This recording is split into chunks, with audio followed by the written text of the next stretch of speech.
Welcome, ladies and gentlemen. Let's take a big deep dive into the world of gaming. Yes, once again, there are more individuals that are coming out of the woodwork and threatening people. In fact, these individuals, they love a list, don't they? They love to put people on a list. Oh, you express these opinions, this wrong think, I'm going to put you on a list. In fact, there are individuals that runs game development consultant brands, basically, that are claiming if you espouse any wrong think opinions, they'll put you on a list and advocate that you never work in the industry ever again. Right, that's the mark of someone that really does firmly believe in what they're saying, just trying to silence everyone else that goes against it. Okay, sure. Yeah, nonsense. Absolute nonsense. So we're going to dive into this today. Hit subscribe if you're new here and turn the bell notifications on. Oh, it's just a deep dive into madness every day. It really is. So here we have it. Game developer consultant Richie DeWitt promises to destroy careers of video game company employees if they call out DEI politics. So if you don't like diversity, equity, or was equality at one point, they changed that, remember? That was a very sly, quick change. And inclusion, you don't like those politics, and you think that they hamper creativity, that's it, you're going to be put on a list. That's wrong think, ladies and gents. It's bad. You're a bad man for doing that. Even though it's demonstrably true that doing these things does hamper creativity. It's the same in the film industry, is that these things that they're the sort of prerequisite requirement for being considered for awards. It quite literally creates a checklist that someone must go through when working, setting up a production, but also hiring even the cast, and the crew. It's absurd. It's absolutely absurd. It demonstrably hampers creativity and can hamper quality of the film as well. And it also, like I've said many times, it just makes everything the same. You know, that's why there's always a black person in something. There's always a gay person in something. There's always these, just a checklist. It's tokenization. And now there's nothing wrong with these people appearing in anything, of course not. But when it's everything, well, the vast majority of things, one, it's not actual proportional representation, it's a disproportionate representation, quite frankly. But two, it's the fact that it becomes homogenous, right? One of the reasons why Shogun is so good and such a breath of fresh air is that it is just what it is, set in feudal Japan, as it should be, right? If we had more things like this, which didn't serve DEI politics, we would be having a great wealth of content. African myths and legends, right? Stories from all around the world. That'd be great.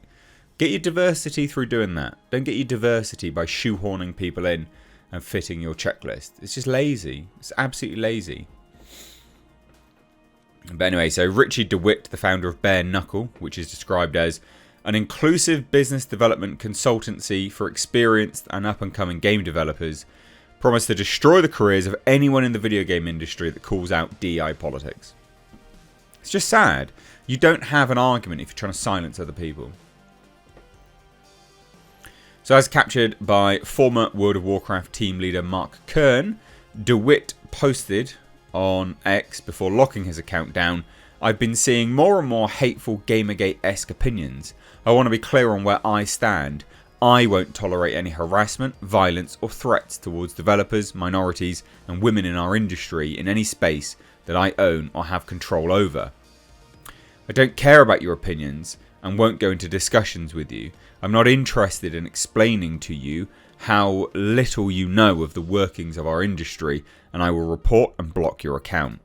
And if by any chance you happen to be working in this industry and you are voicing said opinions, I'll screenshot you, put you on a person list, and advocate that you'll never work at a company I work for or associated with." I just want that to settle in a little bit. This is where we're at for people saying, hey, these games are crap and likely because of what you're trying to advocate for. They're like, nope, not good. No, you're harassing. All of this started from the Sweet Baby Inc. curator list. That's all it was. It's a list This is how sad and pathetic these people are. The list itself, all it did was list the games that they'd worked on. So it allows people the opportunity to go, oh, I've heard of that company. I don't really want to associate with any of their work.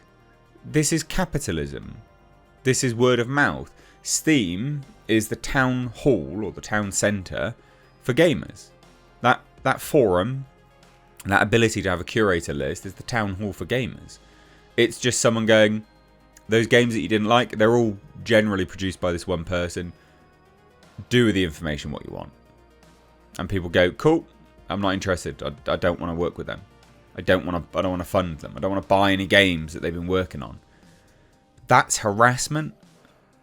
This is some peak gaslighting that's been going on from all of these higher ups. And you know what it is? It's the fact that these people know that the grift is coming to a close. But the problem is if it was to continue, it would collapse the video game industry. And I've said this a few times and people go, no, it won't, blah, blah, blah, it's huge. The video game industry is very big, like absolutely massive. Of course it is. But when people start cottoning on to things like this, think how rapid Bud Light's decline was. That's a bigger market than the video game industry. And the video game industry is a very niche demographic, right? It's young men with disposable income in, under 30, basically. Generally speaking, most people that age and that demographic reject this nonsense. So if this was to proliferate further, it could genuinely cause a collapse. We've seen a lot of video game companies binning people off or shutting their doors permanently because of stuff like this. It's not harassment. This is a good thing. It's market forces at play. The market forces are dictating to you that you need to stop because they won't tolerate it. They're not going to buy your game.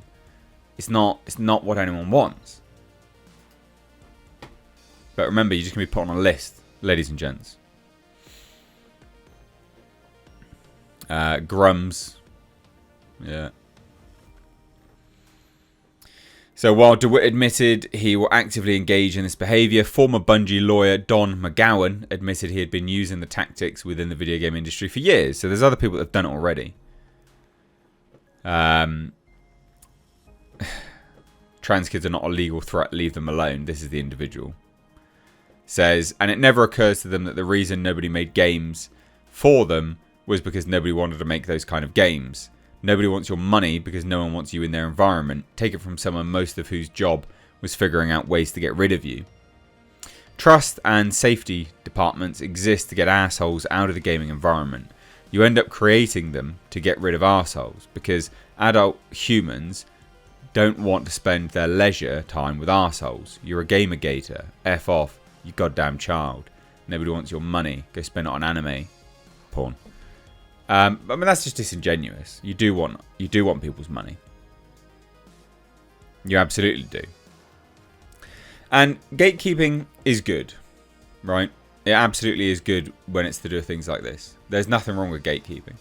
These people don't like the space anyway. They don't like the people that have made and created this industry.